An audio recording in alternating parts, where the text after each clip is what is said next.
বাঙালি হিন্দু ধর্মাবলম্বীদের সবচেয়ে বড় ধর্মীয় উৎসব শারদীয় দুর্গাপূজার পূর্ণ লগ্ন শুভ মহালয়া আজ। শ্রী শ্রী চণ্ডী পাঠের মধ্য দিয়ে দেবী দুর্গার আবাহনী মহালয়া হিসেবে পরিচিত। রাজধানী ৮টি মন্দিরে মহালয়ার অনুষ্ঠান হয়েছে। পুরাণ মতে এদিন দেবী দুর্গার আবির্ভাব ঘটে ধরণীতে। এদিন থেকেই দুর্গাপূজার দিন গণনা শুরু হয়। এবছর দুর্গাপূজার আনুষ্ঠানিকতা শুরু হবে আগামী ৯ অক্টোবর থেকে। আরও জানাচ্ছেন শফি মাহমুদ সাগর।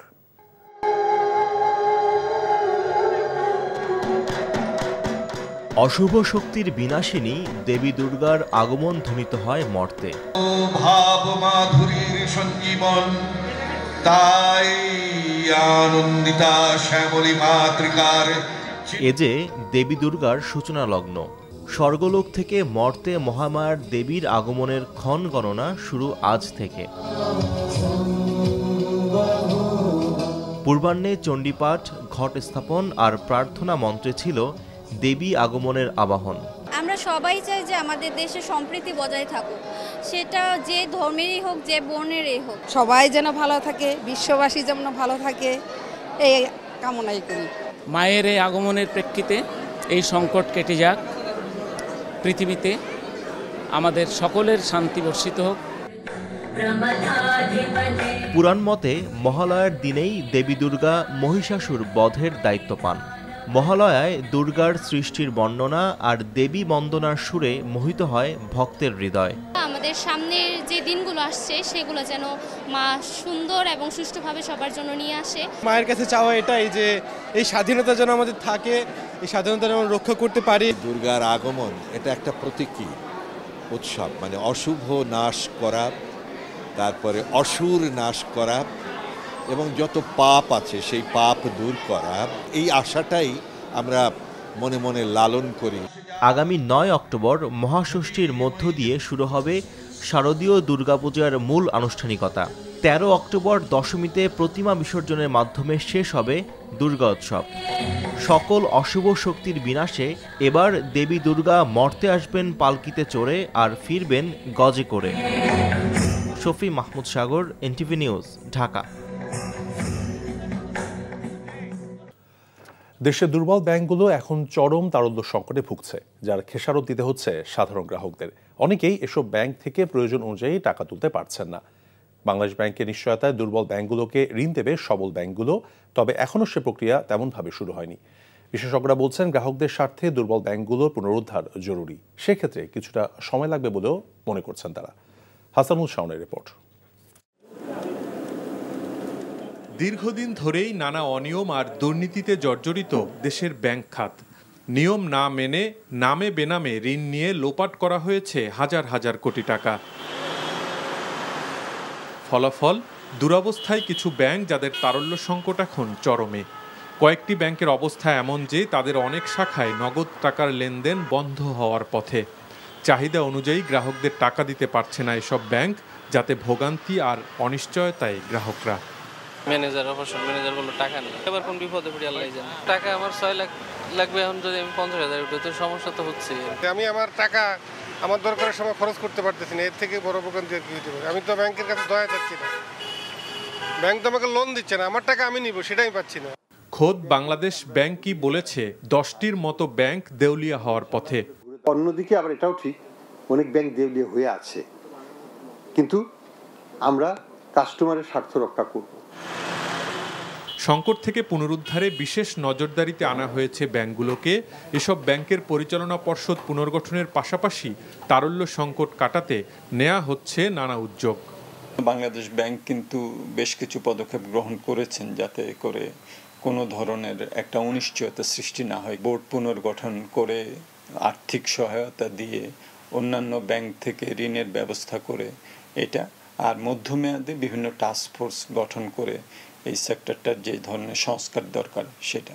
আমার মনে হয় যে এটা কিছুটা সময় লাগবে, কিন্তু একটা সুস্থ ব্যাংকিং খাতের দিকে যাওয়ার জন্য যে ধরনের পদক্ষেপগুলি প্রয়োজন ছিল সেগুলো কিন্তু নেওয়া শুরু হয়েছে। এবার আর টাকা ছাপিয়ে দুর্বল ব্যাংকগুলোকে দিতে চায় না বাংলাদেশ ব্যাংক। তবে বাংলাদেশ ব্যাংকের গ্যারান্টি বা নিশ্চয়তায় এসব ব্যাংককে ঋণ দিতে রাজি হয়েছে কিছু সবল ব্যাংক। এতে প্রাথমিকভাবে এসব ব্যাংকের তারল্য সংকট কিছুটা কাটবে বলেই মনে করা হচ্ছে। সরকারের পক্ষ থেকে ব্যাংকগুলোকে লিকুইডিটি সাপোর্ট দেওয়া দরকার, অন্তত একটা সার্টেন লেভেল হলেও দেওয়া দরকার বলে আমি মনে করি। এতে করে হয়তো ম্যাক্রো ইকোনমিক স্টেবিলিটিতে কিছুটা সমস্যা হতে পারে, কিন্তু আমি মনে করি না যে খুব বড় সমস্যা হবে। কিন্তু এর চাইতে বড় বিশৃঙ্খলা হবে যদি জনগণ তাদের টাকা উঠাতে না পারে। অনেক ধরনের মানুষের অসুবিধা থাকে, সুতরাং ব্যাংকে টাকা রেখেছে সেই টাকা যদি না পাওয়া যায় তাহলে তো অনেকেই দেউলিয়া হয়ে যাবে, দরিদ্র হয়ে যাবে, বিভিন্নভাবে ক্ষতিগ্রস্ত হতে পারে। তবে ব্যাংক খাতের দুরবস্থার জন্য দায়ী ব্যক্তি, প্রতিষ্ঠান এবং ব্যাংক কর্মকর্তাদের বিরুদ্ধে কঠোর ব্যবস্থা গ্রহণের তাগিদ বিশেষজ্ঞদের। Hasanul Shaon, NTV news, Dhaka.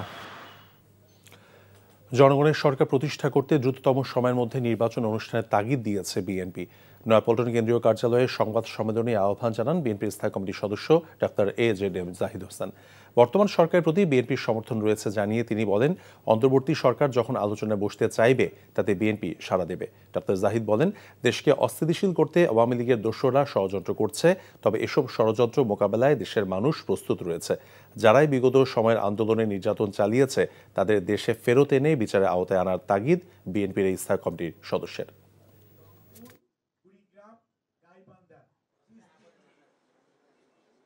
দ্রুততম সময়ের মধ্যে জনগণের পছন্দের সরকার করার, নির্বাচন করার ক্ষমতা জনগণের হাতে দিন। আর যারা এখনো বসে আছেন তারা বিশেষ করে পিএসসিতে এই দুদুকে এবং সরকারের বিভিন্ন পোস্ট পজিশনে কমিশনের মধ্যে বসে বসে এখনো চুপচাপ আগের সরকারের ষড়যন্ত্র বাস্তবায়ন করার চেষ্টা করছেন, তাদেরকে বলবো সময় থাকতে নেমে যান, পদত্যাগ করুন, তা নাহলে জনরোষ থেকে কেউ রেহাই পাবেন না। নগদ নিবেদিত অর্থনীতির খবর। Beximco, Bashundhara, S Alam, NASA, Samir, Orion এবং নগদ লিমিটেডের এই 7 কোম্পানির মালিকানা হস্তান্তর জনস্বার্থে স্থগিত করতে joint stock company and firms পরিদপ্তরকে চিঠি দিয়েছে রাজস্ব বোর্ড এনবিআর। এনবিআরের কেন্দ্রীয় গোয়েন্দা সেল সিআইসির মহাপরিচালকের দায়িত্ব নেওয়ার পর এই চিঠি পাঠান আহসান হাবিব। চিঠিতে বলা হয়েছে, 2023 সালের আয়কর আইনের 223 ধারার আওতায় এনবিআর কর ফাঁকি রোধে সম্পত্তির অন্তর্বর্তীকালীন অবরুদ্ধকরণ বা ক্রোকের প্রয়োজনীয় পদক্ষেপ নেওয়ার ক্ষমতা সংরক্ষণ করে। চলমান তদন্ত অনুযায়ী এই কোম্পানিসমূহের বিরুদ্ধে কর ফাঁকির অভিযোগ সহ আর্থিক অনিয়মের গুরুতর অভিযোগ রয়েছে।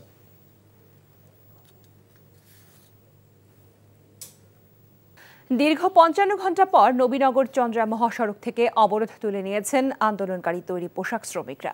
পুলিশ জানায়, বার্ডস গ্রুপের চেয়ারম্যান এবং ব্যবস্থাপনা পরিচালক প্রকৌশলী মোস্তফা আনোয়ারকে আটকের পর বেলা 1টার দিকে সড়ক ছেড়ে দিয়ে আলোচনার জন্য কারখানা প্রাঙ্গণে সমবেত হন শ্রমিকরা।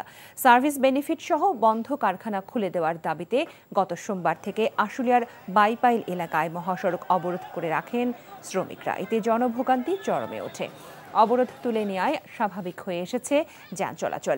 শিল্প পুলিশ আশুলিয়া এসপি মোহাম্মদ সারওয়ার আলম জানান, মালিক পক্ষকে কারখানা নেওয়া হচ্ছে, সেখানে মালিক ও শ্রমিক পক্ষকে মুখোমুখি করা হবে। শ্রমিকদের পাওনা পরিশোধে সব ধরনের তৎপরতা চালানো হচ্ছে বলেও তিনি জানান।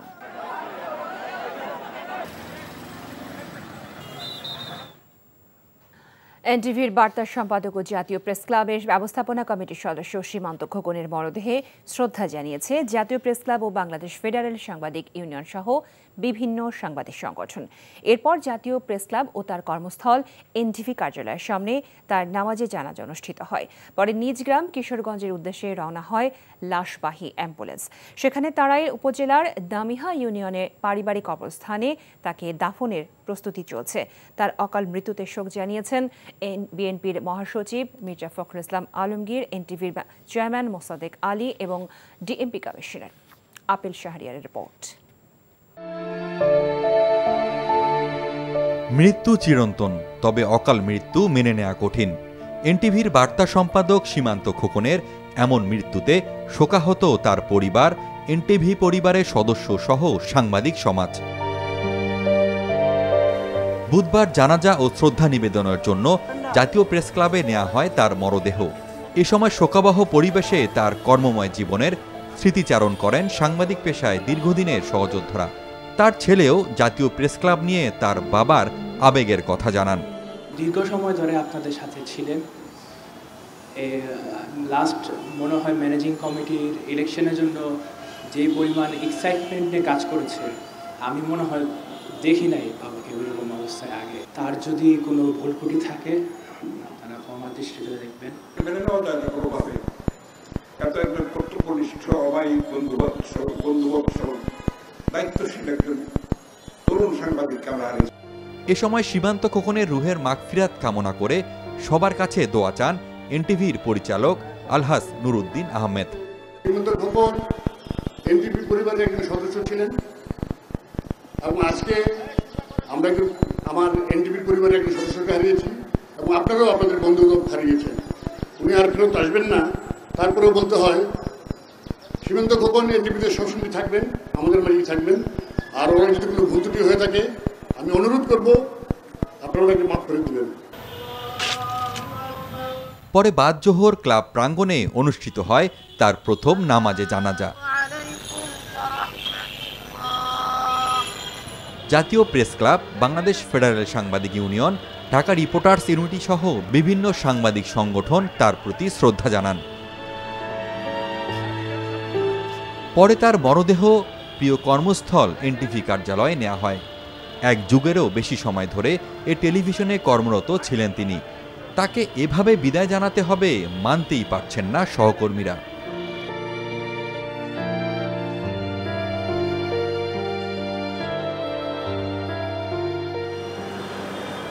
দ্বিতীয় জানাজায় এনটিভির চেয়ারম্যান আলহাস মোহাম্মদ মোসাদ্দেক আলী, ব্যবস্থাপনা পরিচালক মোহাম্মদ আশফাক উদ্দিন আহমেদ সহ চ্যানেলের বিভিন্ন বিভাগে কর্মরতরা অংশ নেন।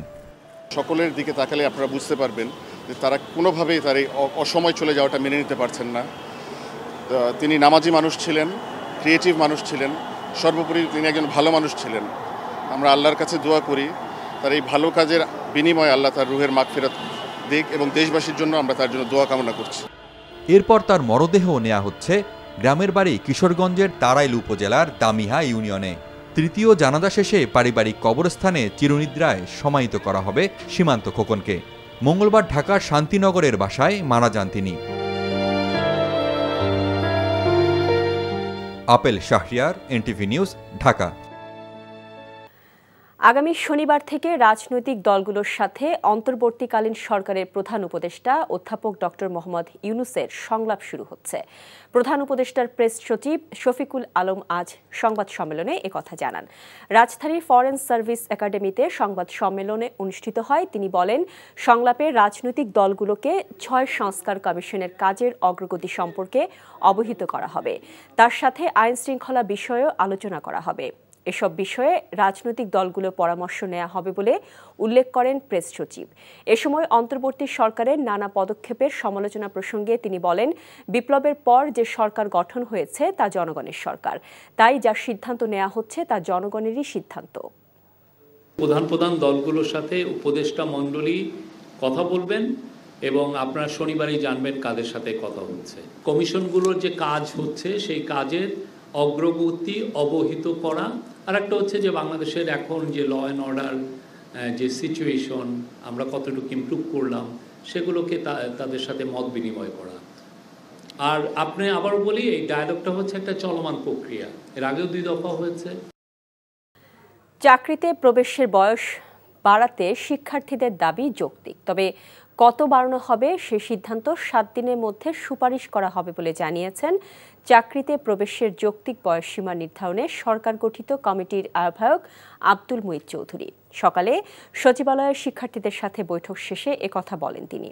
আর চাকরিতে প্রবেশের বয়সসীমা ন্যূনতম 35 ও শর্ত সাপেক্ষে কিছু ক্ষেত্রে উন্মুক্ত করার দাবি জানানো হয়েছে শিক্ষার্থীদের পক্ষ থেকে। রিপোর্ট করছেন রোকনউদ্দিন। চাকুরিতে প্রবেশের বয়সসীমা 35 করার দাবিতে শিক্ষার্থীদের আন্দোলনের প্রেক্ষিতে সোমবার একটি কমিটি গঠন করে জনপ্রশাসন মন্ত্রণালয়। আর বুধবার সচিবালয়ে আন্দোলনরত শিক্ষার্থীদের প্রতিনিধিদের সাথে প্রায় ঘণ্টা 2 বৈঠক করেন কমিটির আহ্বায়ক সহ সদস্যরা। বৈঠকে নিজেদের দাবির যৌক্তিকতা তুলে ধরা হয়েছে বলে জানান শিক্ষার্থীরা। আমাদের মূল দাবি যেটি, সেটা হলো যে আন্তর্জাতিক মানদণ্ড অনুযায়ী যৌক্তিকতার সাপেক্ষে বাংলাদেশের চাকরিতে আবেদনের বয়সসীমা ন্যূনতম 35 এবং শর্ত সাপেক্ষে উন্মুক্ত। আমরা স্যারকে দাবি জানিয়েছি, স্যার এমন একটি সুন্দরভাবে সমাধানের পথ বেছে নেবেন যাতে আন্দোলন মাঠে থেকে না যায়। আর শিক্ষার্থীদের দাবি যৌক্তিক ধরে নিয়েই কমিটি কাজ করছে বলে জানান কমিটির আহ্বায়ক। বয়স বৃদ্ধি করার যৌক্তিকতা আছে, এই বিষয়ে কোনো সন্দেহ নেই। এখন কতটুকু করা যা যৌক্তিক সেটা আমরা আবার সার্বিক পরিস্থিতির আলোকে চিন্তা করব, করে ফাইনালি আমরা চূড়ান্ত করলে তখন আবার আমরা বলতে পারবো যে এটা আমরা করেছি। কেন? কারণ হলো বিভিন্ন কারণে, ইউনিভার্সিটি সেশন জট, কোভিড, এই সমস্ত কারণে অনেক ছাত্রছাত্রী একটা সেগমেন্ট এরা এফেক্টেড হয়েছে খুব সিভিয়ারলি। কাজেই তাদেরকে এটা রিলিফ দেওয়া দরকার। আর সার্বিক পরিস্থিতিতে পৃথিবীতে, আমেরিকায় তো কোনো বয়সই নেই চাকরি প্রবেশের, অন্যান্য জায়গায় পার্শ্ববর্তী দেশগুলোতে, অন্যান্য দেশে বয়স এমনিতেই বেশি আছে। 7 দিনের মধ্যে কমিটির প্রতিবেদন প্রকাশের পর তাদের পরবর্তী অবস্থান তুলে ধরা হবে বলে জানিয়েছেন আন্দোলনরত শিক্ষার্থীরা। Roknuddin, NTV news, Dhaka. Cricket দলের সাবেক অধিনায়ক সাকিব আল হাসান ও তার স্ত্রী উম্মে আহমেদ শিশিরের ব্যাংক হিসাবের তথ্য চেয়েছে কেন্দ্রীয় ব্যাংকের আর্থিক গোয়েন্দা বিভাগ, Bangladesh financial intelligence unit BFIU এর নির্দেশনায় বলা হয়েছে 5 কার্যদিবসের মধ্যে ব্যাংক এবং ব্যাংক বহির্ভূত আর্থিক প্রতিষ্ঠানগুলোকে তাদের নাম, কোম্পানি বা সংগঠনের নামে থাকা সব ধরনের হিসাবের তথ্য সংস্থাটির কাছে পাঠাতে হবে। আর এর আগে প্যারামাউন্ট ইন্স্যুরেন্স শেয়ার লেনদেনে কারসাজি করে পুঁজিবাজার নিয়ন্ত্রক সংস্থা BSEC 50 লাখ টাকা জরিমানা করে। শেখ হাসিনা সরকারের পতনের পর আদাবর থানায় একটি হত্যা মামলায় তাকে আসামি করা হয়। এলপিজির দাম 12 কেজিতে 35 টাকা বাড়িয়েছে এনার্জি রেগুলেটরি কমিশন BERC। ঘোষিত নতুন দর আজ সন্ধ্যা 6টা থেকে কার্যকর হয়েছে। BERC কার্যালয়ের সংবাদ সম্মেলনে সংস্থাটির চেয়ারম্যান জালাল আহমেদ জানান, বিভিন্ন দেশ থেকে আমদানিকৃত এলপিজি তৈরির মূল উপাদান প্রোপেন ও বিউটেনের মূল্য প্রকাশ করে সৌদি আরবের প্রতিষ্ঠান আরামকো। এই সৌদি সিপিকে ভিত্তিমূল্য ধরে দেশে এলপিজির দাম সমন্বয় করে BERC। এর আগে জুলাই, আগস্ট ও সেপ্টেম্বরে মূল্য সমন্বয় করতে 3 দফায় বাড়ে দাম। অক্টোবরের জন্য প্রতি 12 কেজি সিলিন্ডারের দর নির্ধারণ করা হয়েছে 1456 টাকা। এছাড়া গাড়িতে ব্যবহৃত এলপিজির অটো গ্যাসের দাম প্রতি লিটার 65 টাকা 26 পয়সা থেকে বেড়ে দাঁড়িয়েছে 66 টাকা 84 পয়সা। স্বাগতিক হয়েও এবার টি-20 বিশ্বকাপটা অন্য দেশে খেলতে হচ্ছে বাংলাদেশের মেয়েদের। পরিবর্তিত পরিস্থিতিতে কাল আসরের উদ্বোধনী ম্যাচ বিকেল 4টায় নিকার্তে প্রতিপক্ষ স্কটল্যান্ড। এ ম্যাচকে ঘিরে বাংলাদেশের প্রস্তুতিটা ভালোই। অনুশীলন 2 ম্যাচে 1টি করে জয় পরাজয় তাদের। পাকিস্তানকে হারালেও তারা হেরেছে শ্রীলঙ্কার বিপক্ষে। সার্জার স্লোথো উইকেটে দলের স্পিনার নাহিদার দিকে তাকিয়ে থাকবে বাংলাদেশ। আর একটি উইকেট হলেই টি-20 বিশ্ব আসরে সাকিব আল হাসান ও মুস্তাফিজুর রহমানের পর তৃতীয় বাংলাদেশি বোলার হিসেবে 100তম উইকেট পেয়ে যাবেন তিনি। অভিজ্ঞতার বিচারে এ ম্যাচে স্পষ্ট ফেভারিট বাংলাদেশ। অন্যদিকে অনেক কাঠখড় পুড়িয়ে প্রথমবার আসরে নাম লেখানো স্কটিশরা চায় নিগারদের পথে কাঁটা বিছিয়ে দিতে। কোনো টিমকে লাইটলি নেওয়ার কোনো অবকাশ নেই, কারণ প্রত্যেকটা টিমে এখানে সেম ক্যাপাসিটি নিয়ে এসেছে এবং সবার ভিতরে সেম ক্ষুধা আছে যে সবাই ম্যাচ উইন করতে চায়। তো সোফার অবশ্যই আমরা 1 গেম অ্যাট এ টাইম এভাবেই আগাবো এবং তাদের এগেনস্টে যেসব প্ল্যান করলে তাদেরকে আমরা বিট করতে পারবো সেগুলো নিয়ে ভাববো। It's very much important that we play our a game. 20 কোটি মানুষের প্রতিনিধিত্ব করছে মেয়েরা। ব্যাটিং বোলিং নিয়ে ক্রিকেটারদের সঙ্গে বিশদ কথা হয়েছে। স্কটল্যান্ডকে হারাতে আমাদের সেরাটাই খেলতে হবে। আশা করছি ইতিবাচক খেলে ফল আমাদের পক্ষে নিয়ে আসতে পারবো। ভারত বাংলাদেশ মধ্যকার টি-20 ম্যাচ দিয়ে আন্তর্জাতিক অভিষেক হতে যাচ্ছে শ্রীমন্ত মাধব রাও সিন্ধিয়া ক্রিকেট স্টেডিয়ামের। তাই আয়োজনে কোনো কমতি রাখতে চায় না মধ্যপ্রদেশ ক্রিকেট অ্যাসোসিয়েশন। এদিকে 3 ম্যাচ সিরিজে প্রথম টি-20 খেলতে গোয়ালিয়রে পৌঁছেছে বাংলাদেশ ও ভারত ক্রিকেট দল। ভারত থেকে মমিনুর রিপনের রিপোর্ট। ভারতের বিপক্ষে টেস্ট সিরিজ শেষে এবার বাংলাদেশের সামনে টি-20 পরীক্ষা। সংক্ষিপ্ত ফরম্যাটের সিরিজের প্রথম ম্যাচ খেলতে গোয়ালিয়রে পৌঁছেছে নাজমুল হোসেন শান্তর দল। শ্রীমন্ত মাধবরাও সিন্ধিয়া ক্রিকেট স্টেডিয়ামে অনুষ্ঠিত হবে এই ম্যাচটি, যেটি গোয়ালিয়রের শশাঙ্কগড় এলাকায় অবস্থিত। মূল শহর থেকে মাত্র 4 কিলোমিটার দূরে নতুন করে নির্মাণ করা হয়েছে এটি। স্টেডিয়াম থেকে যে কোনো দিকে উকি দিলেই দেখা মিলবে মনোমুগ্ধকর সবুজ পাহাড়ের। এই স্টেডিয়ামের ইতিহাসের সাথে জড়িয়ে থাকবে বাংলাদেশের নামও, কারণ প্রতিবেশী দুই দেশের মধ্যকার ম্যাচ দিয়ে আন্তর্জাতিক অঙ্গনে নাম জড়াতে যাচ্ছে এই স্টেডিয়ামটি। Newly built with new technologies. প্রথম আন্তর্জাতিক ম্যাচ বলে সংশ্লিষ্ট সবাই বেশ রোমাঞ্চিত। এখানে প্রথম আর গোয়ালিয়রে প্রায় 14 বছর পর আন্তর্জাতিক ম্যাচ অনুষ্ঠিত হতে যাচ্ছে, তাই এই ম্যাচটি আমাদের জন্য বিশেষ কিছু। চূড়ান্ত না হলেও উদ্বোধনী দিনে কিছু আয়োজনের পরিকল্পনা আছে আমাদের। গোয়ালিয়রের ঐতিহ্যবাহী রাজ পরিবারের দেয়া 30 একর জমিতে এই স্টেডিয়ামটি নির্মাণ করেছে মধ্যপ্রদেশ ক্রিকেট অ্যাসোসিয়েশন। রাজ পরিবারের উত্তরসূরি মাধবরাও সিন্ধিয়া নিজেও ক্রিকেটার ছিলেন বলেই এই স্টেডিয়ামটি করা হয়েছে তার নামেই। বাংলাদেশ ও ভারতের মধ্যকার ম্যাচ দিয়ে আন্তর্জাতিক অভিষেক হতে যাচ্ছে মাধবরাও সিন্ধিয়া ক্রিকেট স্টেডিয়ামের। বিশ্বের খুব কম স্টেডিয়ামেই এমন সুযোগ মেলে বাংলাদেশের, তাই বলা যায় নাজমুল হোসেন শান্তদের জন্য এটি হতে যাচ্ছে ঐতিহাসিক একটি মুহূর্ত। Mominur Ripon, NTV news, Gwalior, Bharat.